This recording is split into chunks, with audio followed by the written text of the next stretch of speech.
Hello everyone, today's video before the year ends, I'll be talking about the recent Disney short that came out this year on Disney+. Disney's animated short, Once Upon a Studio. Recently I made a short video on wishing Disney a happy 100th anniversary. Crazy how the big major studios are hitting their big milestones and hitting their 100-year mark a century of bringing us entertainment, magic, charming, inspirational, whimsical, classic movies.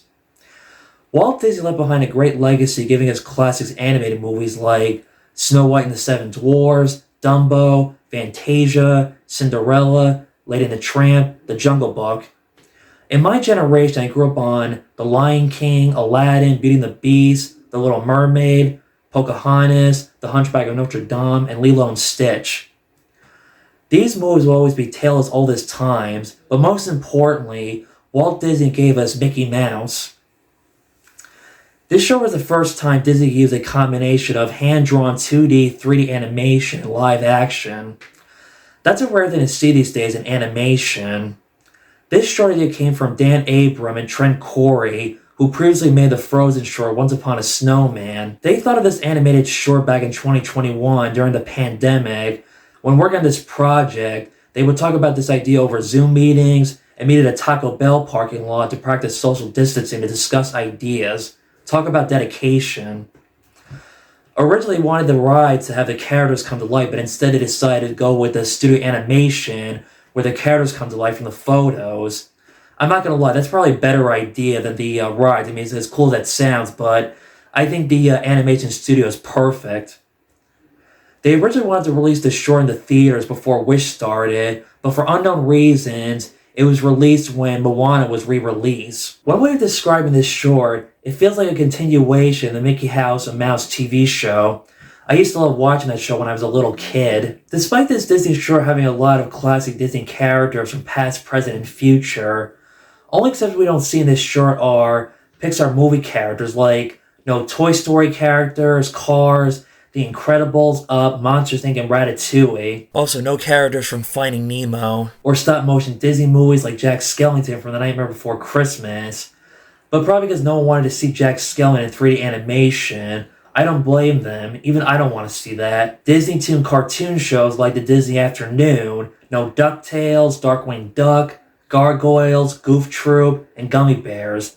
They had a cutoff limit which animated characters they wanted to use and not use. No characters from Song of the South, So Dear My Heart did not appear in this short. Yes, I am aware I know why that is, not including these characters, but I'm not going into details on this one. Also, they did not put Roger Rabbit, Jessica Rabbit, and Doom in this short. I wish they did. As you know, and I said this before, that's one of my all-time favorite movies, Who Framed Roger Rabbit. The short opens with actress Rhea Williams talking to Disney animated legend Bernie Mattinson how amazing Walt Disney and the cartoon artists have created and given us classics. Bernie comments saying if only these walls could talk, they'd leave the studio. Bernie Mattinson is an all-time Disney animation legend who's been with Disney for over 70 years. He shot his cameo in August 2022 before his passing this year in February. His work on Disney animation goes back to Lady and the Tramp. He directed the Mickey Mouse Christmas Carol short. Then we see a Mickey Mouse photo from the short Mickey's Birthday called Tinkerbell and gets all the Disney characters, past, present, and future Disney movies together for a group photo celebrating 100th year anniversary of Disney. I can sit here all day and point at every character, but here are the basics. Go watch the short and see for yourself. As we see all the characters come together, it's nice to see some of the Easter egg background photos of famous Disney animators, but I won't say their names, you just Google that. It was funny when Anna and Elsa are walking. They see the villain from Pinocchio at a vending machine. She says, well, will all the villains show up? And Elsa freezes the villain from Frozen, saying, not all of them. It was also funny when Donald Duck was holding the elevator waiting for the character Flash from Zootopia. Donald Duck has that look of being annoyed. Seeing Winnie the Pooh being pulled out of the photo, homage to the Many Adventures of Winnie the Pooh movie when he got stuck for eating too much honey at Rabbit's place. The Dalmatians watching the devil on Bald Mountain scene from Fantasia. The fairy godmother from Sleeping Beauty fighting over the color of Mickey's hat from Fantasia. The Sorcerer's Apprentice short. When they all come together, Goofy does his usual Goofy slapsticks, and Stitch eats the camera, Lilo grabs him. Just when the characters are about to go back, after a disaster photo not being taken, The song Wish Upon a Star's Son brings them together, making it magical and memorable. The character from Wreck-It Ralph fixes the camera with one magic touch. The fairy godmother uses her magic wand and fixes the ladder for Goofy. Alan Tudyk has done a lot of voice animation for Disney the past decade. He does the voice of the Mad Hatter sounds just like Ed Wynn from the original Alice in Wonderland. If you've seen Wreck-It Ralph, you'll see the connection of the voice inspiration for the villain, and it's not AI. You would think it was leftover recording voice, work archives. This movie had a lot of actors from past Disney movies reprising their roles as the characters since the movies, like Nathan Lane, Timon, Jeremy Irons Scar.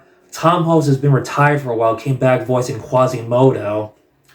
Jim Cummings, who was a Disney voice legend, voicing Tigger from Winnie the Pooh. Paige O'Hara, who came out of retirement to voice the role of Belle again, which was fun and great. Ariel has no dialogue, but Jodie Benson did provide the singing voice of Ariel for a split second, which was great and cool.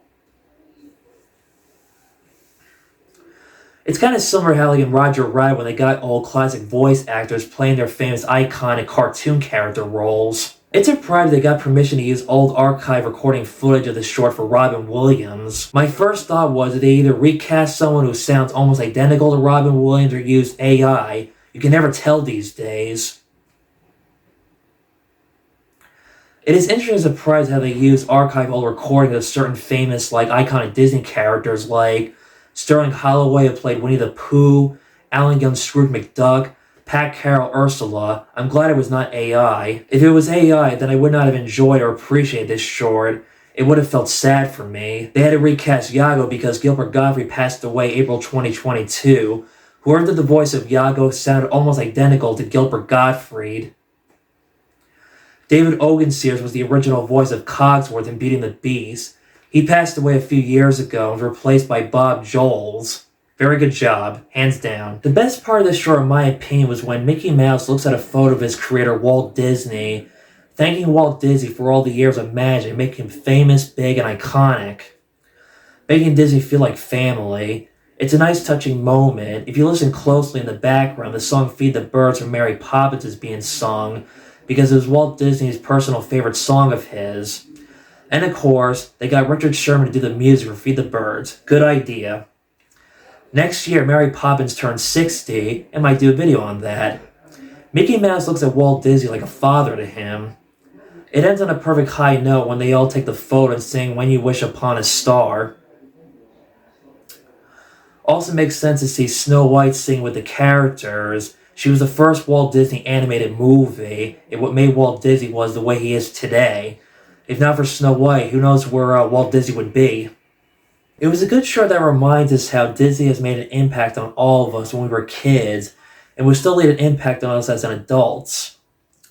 It will keep going and being passed down from generation to generation. This was a short that was heartwarming, touching, and not disappoint me. I loved every second of it. I'll admit, it wasn't a great or perfect short, but I really enjoyed it for the most part.